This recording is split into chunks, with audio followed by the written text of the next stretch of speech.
Oh man, I had a really bad dream like this one time. Ever been in a work meeting that could have just been an email? The Callisto Protocol is the video game equivalent of that. The Callisto Protocol is definitely a game, and this one frustrates me because for every good thing I can say about it, 3 bad ones follow right behind it. When I heard that Glen Schofield, the co-creator of Dead Space, was making a new horror experience, I thought, okay, this should be lit, right? What I got instead was an aggressively mid sci-fi horror experience. Hi, I'm Mateo Vert, your favorite backlog gamer, and this is my escape from Black Iron Prison and this mediocre game. I already know someone's probably typing, but look at the reviews, of course it was bad. I can't do voices. First off, I'm no sheep, I think for myself. I like to form opinions from my own experiences, which allows me to hate on things at my fullest potential. We live in a time where reviews aren't always reliable. They told me this game copies Dead Space, and that's not true. It copies Dead Space, Resident Evil, and Silent Hill. Come on, give the game full credit on copying homework but slightly rewriting the answers. The first hour I was impressed, even intrigued. The production value was there. Melee combat feels responsive, especially with the adaptive triggers on the PS5 controller. It really gives that extra attention, but it gets repetitive really quickly. I don't know. I'm starting to get kind of bored with this combat. I really hope we get some new upgrades soon. The atmosphere is creepy and gross, especially with the section that looks like, I don't know, the devil's anus? But I feel the game doesn't take full advantage of it. You just go from one area, beat some mutants to a pulp, go to another area, rinse, repeat. For a while I thought maybe I was the problem, since I went to the Grand Canyon once and was not impressed. But then I remembered my Dead Space and Resident Evil 2 playthroughs and how the atmosphere really sucked me in. Pause.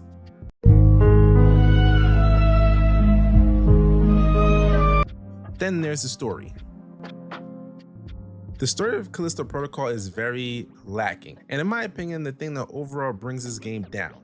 It's like when you ask someone a yes or no question and they choose other and then give you an earful without ever answering your original question. That was Callisto Protocol's story in a nutshell. The first half is a prison escape that goes on way too long, then some sort of sci-fi conspiracy on the back end. Both were very underwhelming. Let's start at the top. You are Jacob Lee, a pilot who moves cargo when you're attacked by a terrorist group and crash land on Black Iron Prison. When the security arrives on the scene, they lock up the terrorist leader, but for reasons never explained, they lock up Jacob too. I guess it was to be part of the experiment? After getting the Rikers welcome, immediately things go to shit. Mutants have overrun the prison, so now it's time to fight for our lives. We meet Elias, who's our guy in the chair during the prison escape. He is likable, but we don't know much about him besides that he was locked up for killing in self-defense. From here, the story is go from point A to point B and try not to get turned to paste on the way. Lore is spoon-fed to us through logs, but after a while I kinda zoned out because the traversal sections were just so bland.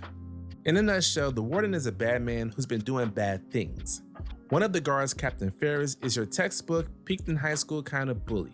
He acts as a foe to Jacob, or at least the game gaslights me into thinking that. Their parallels are Ferris is mean and Jacob is not? We escape the prison and Elias dies in the process. He was a voice in our ear for most of the game, so I really didn't feel much to be honest. Danny, the woman who caused our crash to begin with, slides in to take Elias' place as our companion for the rest of the game. The second half of this game is about slowly unraveling why Danny hijacked us before turning into a hard political thriller. To summarize, Danny's home planet of Europa was used as a testing site for the virus the warden helped develop. Jacob was the one who delivered it, and the warden's part of a group of wealthy elites trying to shape the future of humanity. Man, things were so much simpler when we were just trying to escape prison. During the chaos, Danny gets infected, so Jacob needs to mix her blood with that of the alpha mutant. It sucks that sounded cooler than it actually is. The alpha turns out to be Captain Ferris, who managed to keep his consciousness after getting infected.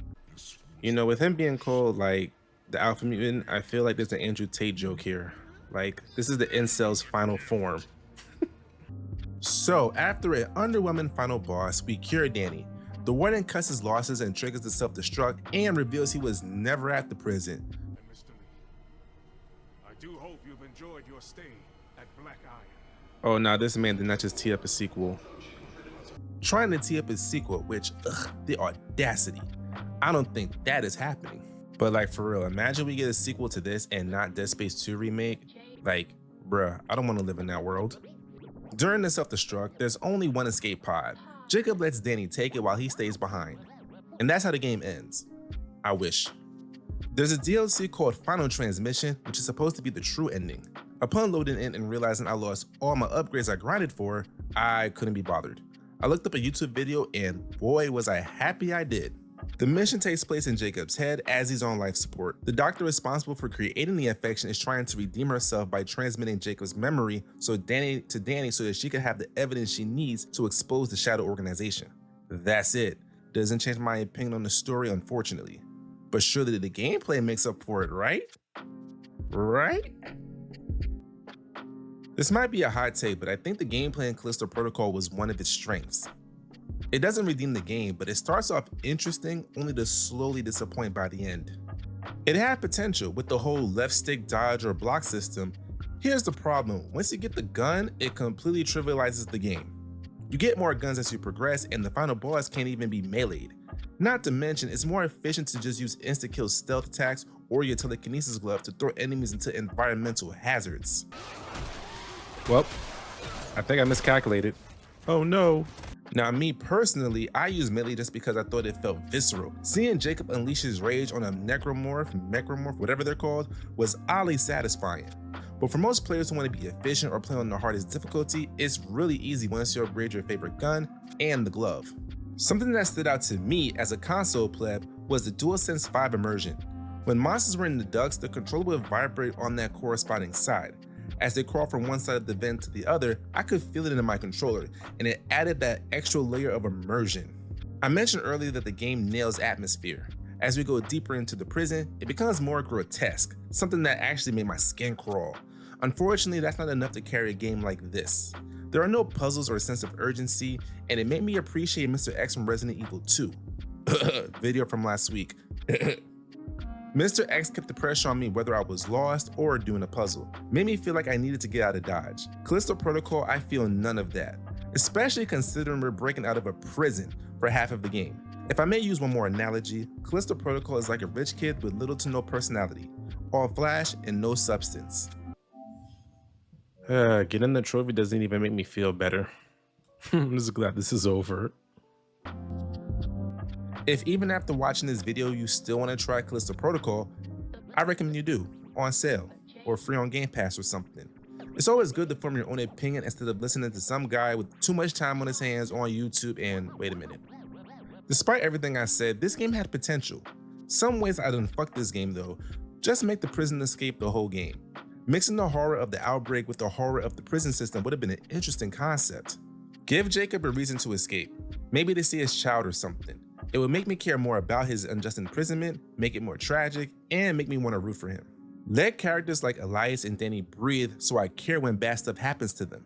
Show more of Ferris and the Warden's cruelty so I can hate them properly. Keep the Warden as the main villain. No Shadow Organization cliche. It makes the story feel more personal. Not saying these are perfect ideas. Hell, I'm no game developer, but did I cook or not? Let me know down below. And thanks for watching. Any ideas on how to improve these videos, feel free to tell me. Like and sub if you feel like I've earned it. And question of the day, what high profile game has disappointed you lately? Stop by Twitch where I trophy hunt while chat bullies me. Discord's always looking for new members and we always have cookies. Next week will be the legendary Resident Evil 4. I played the original for the first time and man, wasn't an experience. So get ready for bingo time. Till next time, it's Mateo Vert, your favorite backlog gamer, and you guys stay safe.